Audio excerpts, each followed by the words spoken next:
Iran assessment changes. BUSH might not. Washington, first Iraq, now Iran. The United States has operated under a cloud of faulty intelligence in both countries. Just a bunch of lies. In a bombshell intelligence assessment Monday, the United States has backed away from its once ironclad assertion that Iran is intent on building nuclear bombs. Where there once was certainty, there now is grave doubt.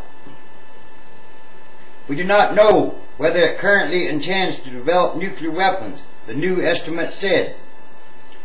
Compare that with what then National Intelligence Director John Negroponte told Congress in January. Our assessment is that Tehran is determined to develop nuclear weapons. Just last month, President BUSH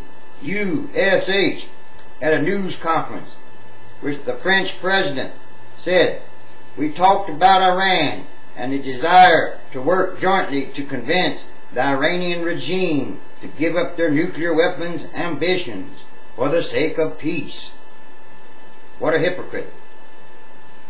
More ominously, BUSH told a news conference October 17th, "I've told people that if you're interested in avoiding World War III, it seems like you ought to be interested in preventing them from having the knowledge necessary to make a nuclear weapon."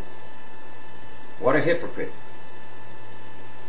Asked then whether he definitely believed Iran wanted to build a nuclear bomb, BUSH said, "Yeah, I believe they want to have the capacity, the knowledge, in order to make a nuclear weapon."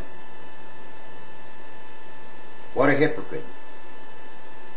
BUSH's National Security Advisor, Stephen Hadley, said the president made comments like those because he was describing the so-called threat as the intelligence community itself has been describing the threat both publicly and in their briefings to him. What does that mean? I don't know. Intelligence officials advised BUSH several months ago that they were re-evaluating their assessments about Iran. They came to the White House on Wednesday and briefed him on their new findings. The intelligence flip-flop recalled the embarrassing reversal that BUSH was forced to make on whether Iraq possessed massive weapons of mass destruction, which was of course not true. The conviction that Saddam Hussein had such weapons was one of the factors behind BUSH's decision to invade Iraq. Or was it really? What else was it? Anyway, it has since been determined that Iraq does not have, or never did have, such weapons of mass destruction. Democrats on Monday did not hesitate to suggest an Iran-Iraq comparison. Senate Majority Leader Harry Reid said Democrats had requested the new Iran assessment so that the administration could not rush this Congress and the country to another war based on flawed, faulty intelligence. More lies. I hope this administration reads this report carefully and appropriately adjusts its rhetoric and policy vis-a-vis Iran, Reid said. The administration should begin this process by finally undertaking a diplomatic surge necessary to effectively address the challenges posed by Iran. In the case of Iran, though, the White House, or the President, has not dropped his suspicions that Tehran could pursue a nuclear bomb. Yes, I guess they could. A whole lot of things could happen, huh? Anybody could. Any country could pursue the knowledge to make something. Makes no sense. Iran does, though, continue to develop, test, and deploy ballistic missiles, and its civilian uranium enrichment program is continuing, experts say. In rewriting the conclusions about Iran, the new estimate said Tehran was pursuing a nuclear weapons program that halted that effort in the fall of 2003 under the weight of international pressure. Importantly, the estimate said Iran has not restarted the nuclear bomb program at all.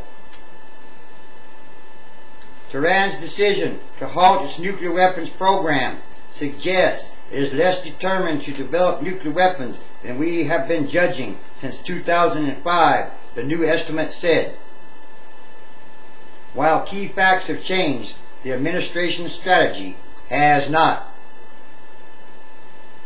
The White House says it will continue to try to build pressure on Iran to prevent it from ever acquiring nuclear bombs. The bottom line is that for that strategy to succeed, the international community has to turn up the pressure on Iran of diplomatic isolation, United Nations sanctions, and of other financial pressure. And Iran has to decide if it wants to negotiate a solution. Some analysis believe the new conclusions will be a roadblock for Vice President Dick Cheney and other hawkish members of the administration to be more confrontational toward Iran.